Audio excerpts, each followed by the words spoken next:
오늘 주시는 말씀 속에서 하나님께서 우리에게 베푸신 은혜가 무엇이며 그 은혜를 어떻게 보답할 것인가를 소상하게 말씀해 주고 있습니다. 그래서 먼저는 하나님이 내게 주신 은혜를 살펴보려고 합니다. 첫째는 8절에 보니까 내 영혼을 사망에서 건지셨다라고 말씀하고 있습니다. 은혜 중에는 일반 은혜와 특별 은혜가 있는데 사망에서 나를 건졌다고 하는 것은 바로 특별 은혜를 말합니다. 특별 은혜라고 하는 것은 어떤 은혜보다도 큰 은혜, 무엇보다도 견딜 수 없는, 바꿀 수 없는 특별한 은혜를 말하는 것입니다. 사망에서 나를 건졌다고 하는 것은 심판에서 나를 건졌다는 뜻이고 사형 선고 가운데서 나를 살려주셨다는 의미인 것입니다. 하나님은 우리의 영혼을 사망에서 건지셨을 뿐만 아니라 우리의 육체까지도 하나님께서 보존하셔서 지켜주셔서 육체의 여러 가지 사망과 질고 속에서도 건지시는 하나님의 은혜가 있습니다.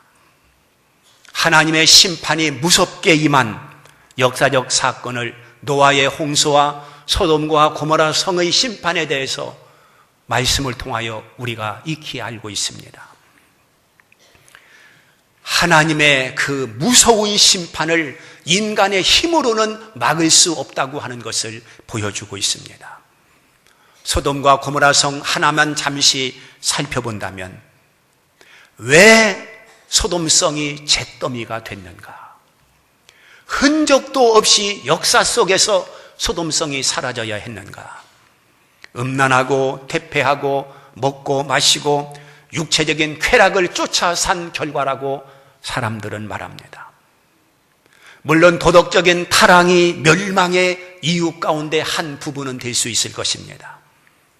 그러나 그것보다 더 중요한 사실이 하나 있는데 그것은 의인 10명이 없었기 때문에 소돔과 고모라 성은 여지없이 하나님의 심판권 안에 들어 있었다는 것입니다. 의인 10명이 없다는 이 사실은 믿는 사람 단 한 명이 그렇게도 소중하다고 하는 것을 우리에게 보여주고 있는 것입니다. 세상 사람들은 믿는 사람을 우습게 볼지 모르지만 하나님의 관심은 언제나 믿는 사람에게 그 눈을 주시하시고 믿는 사람을 하나님께서 늘 보시고 계시는 것입니다. 역사의 수레바퀴를 믿는 자를 중심해서 움직이고 있다고 하는 것을 기억해야 됩니다.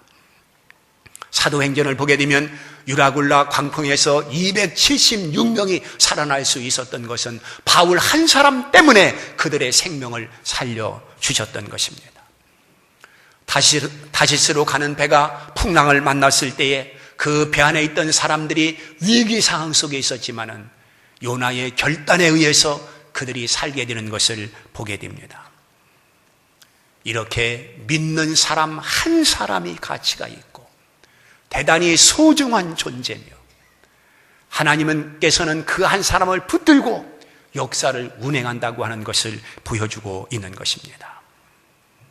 소돔성이 유황불에 불타 힘없이 무너져 잿더미가 되는 것을 롯이 바라보면서 무슨 생각을 했겠습니까?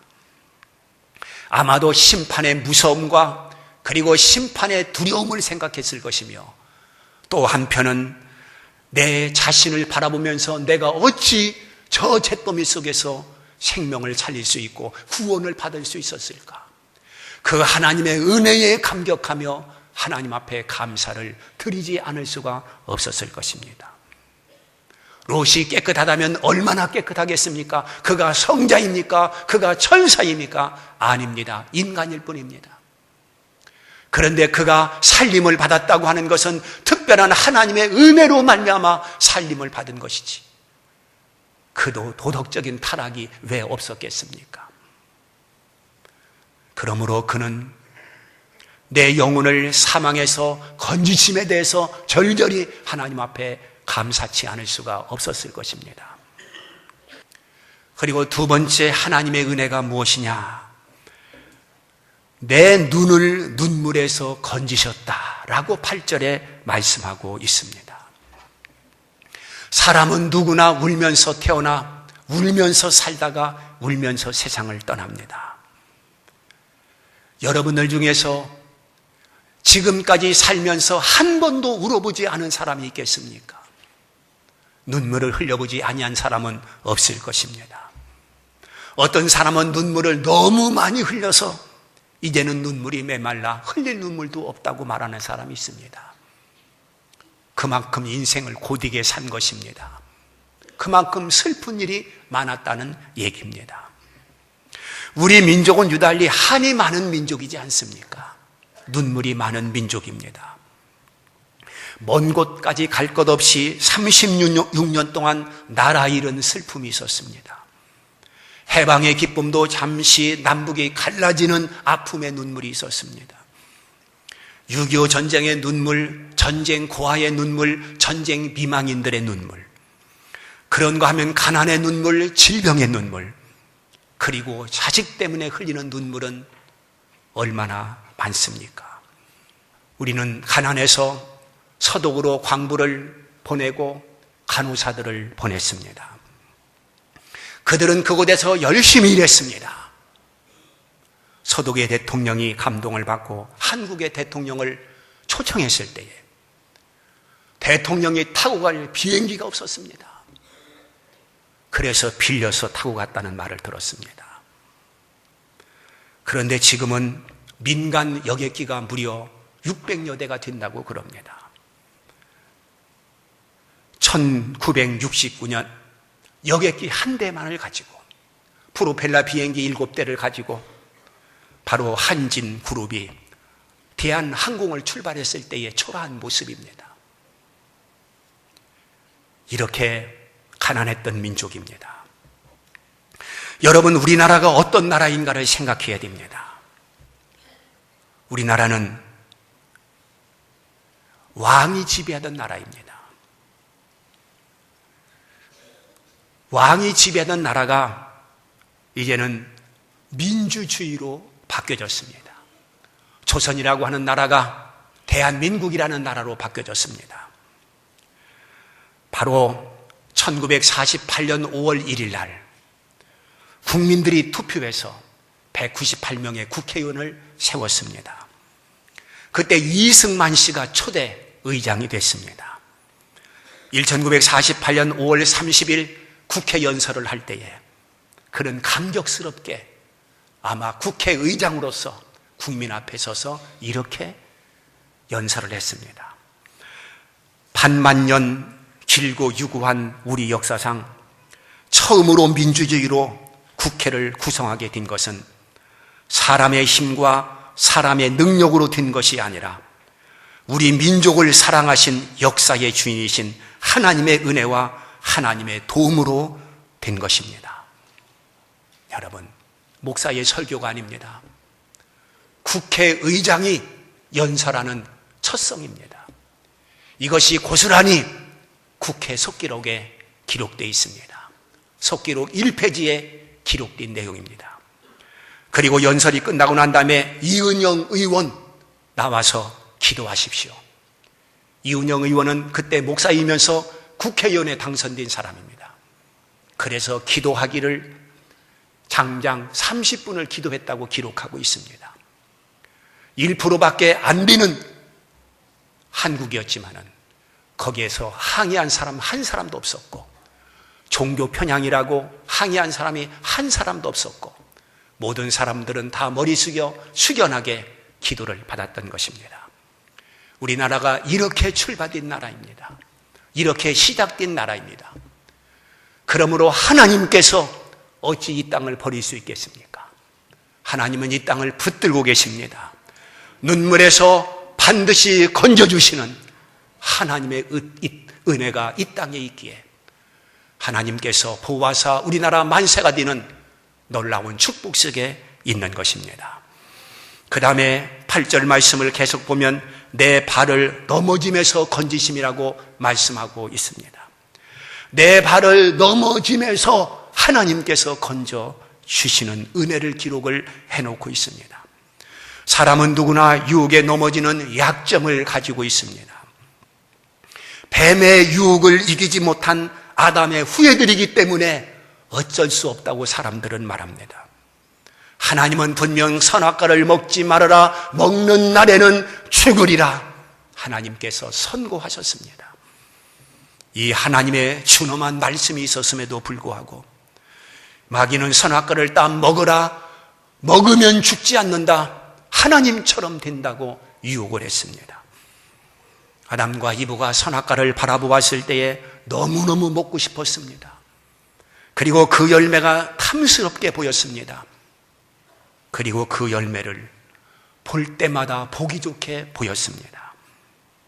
그래서 그 열매를 먹고 싶은 감정이 생겼던 것입니다.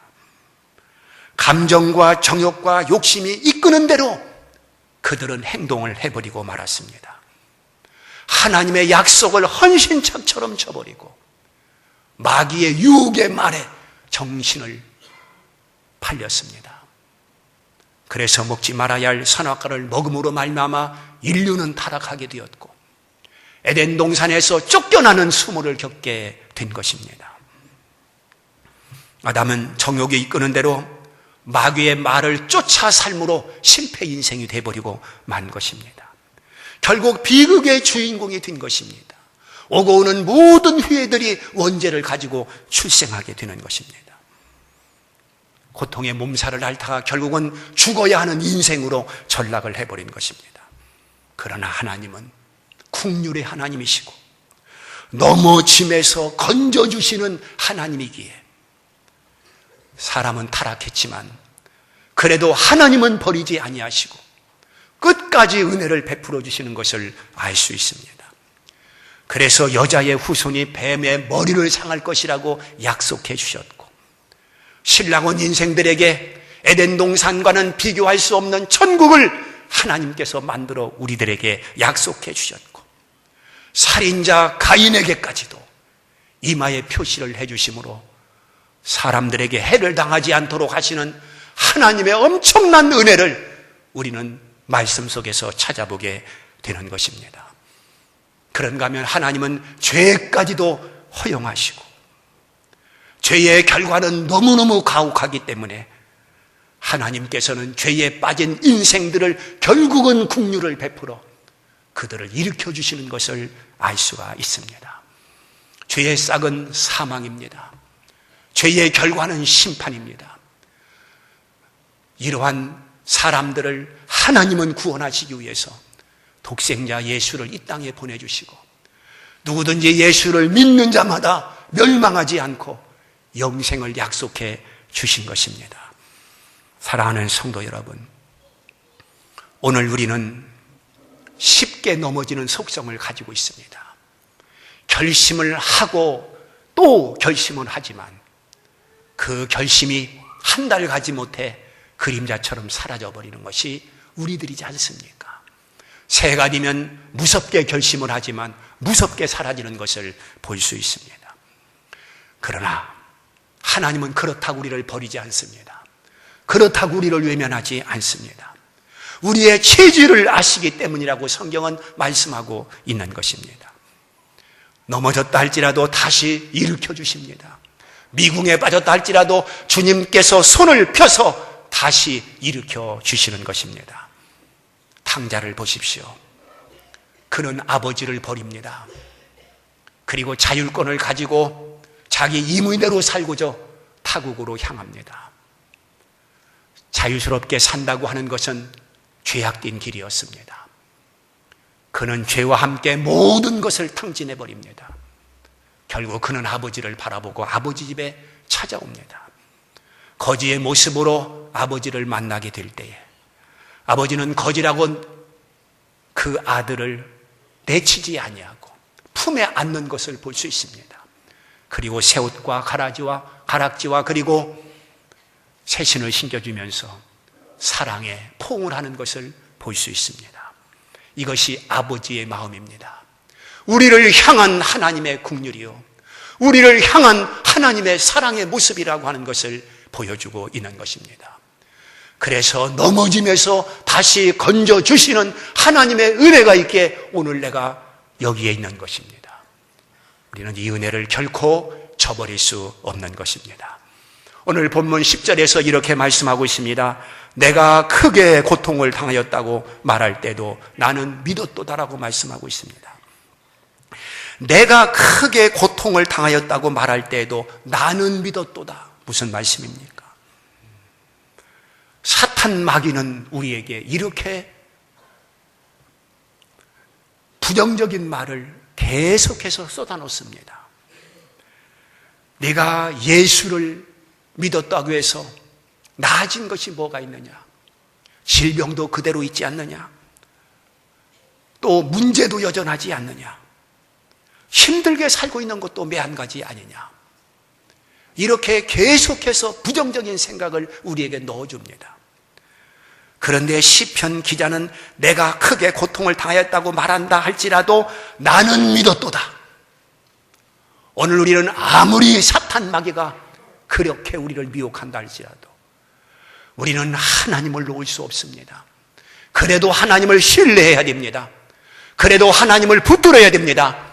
하나님만이 우리의 영원한 소망이기 때문에 그런 것입니다. 사탄은 더 적극적으로 우리를 미혹합니다. 네가 예수를 믿고 더 극심한 환난이 생기지 아니했느냐? 더 힘들고 어렵지 않느냐? 예수를 버려라. 이것이 사탄의 미혹의 소리입니다.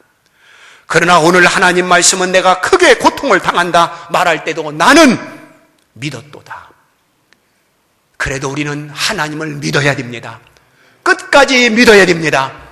그분만이 우리의 전부요, 우리의 소망이기 때문에 그런 것입니다. 초대교회 예수 그리스도를 믿는다고 하는 것은 엄청난 핍박을 각오하지 아니하면 예수를 믿을 수 없었습니다. 예수 그리스도를 믿는다고 하는 것은 핍박뿐만이 아닙니다. 직장에서 쫓겨나야 되고, 그리고 그 사회에서 어려움을 겪어야 됩니다. 그리고 사자의 밥이 될 수도 있고 때로는 화형에 처할 수도 있는 그러한 위기의 시대였었습니다. 그래도 성경을 보게 되면 믿는 자의 수가 점점 더하더라 이렇게 밝혀놓고 있습니다. 이것이 어찌된 일입니까? 그 당시의 성도들은 세상에 소망을 두지 아니했습니다. 오직 하나님 나라에 소망을 두고 살았습니다. 우리의 장막집은 불언간 무너진다는 것을 그들은 알았고, 그 장막집이 무너지는 그날 하나님께서 지으신 영원한 집이 그 앞에 준비되어 있다는 것을 그들은 알고 있었습니다. 그래서 그들은 예수를 믿는 것이 부귀 영화를 꿈꾸는 것이 아니라, 예수를 믿는다고 하는 것은 바로 사망에서 생명을 살리는 것이고 영원한 천국으로 인도된다고 하는 믿음을 가졌기 때문에 그런 어려운 핍박 속에서도 믿는 자의 수가 줄은 것이 아니라 점점 더 많아지는 이런 은혜가 주어졌던 것입니다. 사랑하는 성도 여러분, 우리도 그렇지 않습니까? 지금 우리는 다 죽어가고 있습니다. 어디로 가야 할 것입니까? 천국입니까? 아니면 지옥입니까? 이것이 우리에게 가장 중요한 명제라고 하는 것을 기억해야 될 것입니다. 그러므로 우리가 바랄 소망은 오직 하나님, 그리고 그 나라밖에 없는 줄 믿습니다. 엄청난 은혜를 받은 우리가 어떻게 보답할 것인가? 오늘 성경에서 말씀하고 있기를 12절을 보게 되면 내게 주신 은혜를 내가 여호와께 무엇으로 보답할고 영적 고민을 하고 있는 것을 볼 수 있습니다. 이 말씀이 우리 모든 성도들의 지혜로운 고민이 되어야 되는 것입니다. 내게 주신 은혜를 내가 여호와께 무엇으로 보답할고, 이런 고백이 필요한 것입니다. 여호와 하나님이 내게 베푸신 은혜를 어찌 말로 다 할 수 있겠습니까? 그러므로 이 은혜를 내가 무엇으로 보답할고, 시편 기자는 두 가지로 대답을 해주고 있습니다. 하나는 구원의 잔을 들고 여호와의 이름을 부르겠다라고 13절에 말씀하고 있습니다.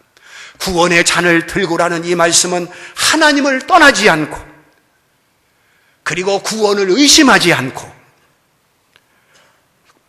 구원 안에서 여호와의 이름을 부르면서 살겠다고 고백하고 있는 것입니다. 여러분, 우리는 어디서든지 여호와의 이름을 부를 수 있는 믿음을 가져야 됩니다. 이것은 비단 무릎 꿇고 기도 행위만을 말하는 것은 결코 아닌 것입니다. 물론 하나님 앞에 무릎 꿇고 기도하여 여호와의 이름을 부르는 것 하나님께서 기뻐하시고, 여호와의 이름을 부를 때 내 가까이 오시는 것 사실입니다. 여러분, 하나님께서 우리들에게 베푸신 은혜, 특별히 구속의 은혜를 받은 우리들은 이렇게 여호와의 이름을 높이며 여호와의 이름을 부를 수 있는 믿음을 가져야 되는 것입니다. 여러분, 세상 속에서 살면서 여호와의 이름을 감추는, 여호와의 이름을 수치스럽게 여기는 성도들이 아니라 어디서든지 여호와의 이름을 드러낼 수 있는, 여호와를 높이 올려드릴 수 있는 성도들이 되는 것이 바로 은혜를 보답하는 것이라고 하는 것을 13절에서 말씀하고 있는 것입니다. 그리고 두 번째는 14절에서 나의 서원을 여호와께 갚으리로다, 이렇게 말씀을 하고 있습니다. 이 말씀은 하나님과 약속한 모든 약속들을 그대로 지키겠다는 것입니다. 인간은 간사해서 위급할 때 하나님 어떻게 하겠습니다? 하나님 어떻게 하겠습니다? 한 번만 살려주십시오. 이렇게 하나님 앞에 약속합니다. 그러나 위기 상황이 거치게 되면 그 약속을 헌신처럼 내버리는 일들이 얼마나 많습니까? 성경은 분명히 우리들에게 말씀하시기를 서원은 해로울지라도 지키라고 말씀하고 있습니다. 그러므로 하나님과의 약속을 귀하게 여기고 크든 작든 그 약속을 지켜 사는 것이 은혜에 보답하는 길이라고 하는 것을 깨닫게 되는 것입니다. 구약 성경을 보게 되면 입다 장군은 전쟁터에 나가 위기 상황을 만났을 때 그는 하나님 앞에 서원하기를 이 전쟁에서 승리하게 해주시면 내 딸을 하나님 앞에 번제물로 드리겠나이다. 마침내 입다는 그 전쟁에서 승리를 하게 됐고 고향에 돌아와 입다는 자기 딸을 번제물로 드리는 것을 볼 수 있습니다. 하나님과의 약속이기 때문에 그 약속을 무섭게 지킨 사람을 보여주고 있는 것입니다. 그러므로 우리는 정처가 되어 하나님 앞에 서원하는 것들이 많이 있습니다. 그런데 한 달도 못 가서 그 서원들은 흐지부지 사라질 때가 너무도 많습니다. 우리는 그렇게 해서는 아니 되겠고 나의 서원을 여호와께 갚으리로다, 이런 고백과 함께 하나님과의 약속이 지켜지는 것이 그게 바로 믿음을 지키는 것이고 하나님의 은혜를 보답하는 것이라고 하는 것을 알아야 될 것입니다. 이제 말씀을 맺겠습니다. 하나님께서 우리들에게 베푸신 은혜가 너무도 큽니다. 우리의 영혼을 사망에서 건져주었습니다. 우리의 눈물에서 우리를 건져주었습니다. 우리의 넘어짐에서 우리를 일으켜 주셨습니다. 이런 엄청난 은혜를 받은 우리는 이제는 하나님 앞에 구원의 잔을 들고 그 여호와의 이름을 부르고 하나님과의 약속을 지켜 하나님 앞에 영광을 돌리며 그것이 축복이 될 수 있기를 주님의 이름으로 축원합니다.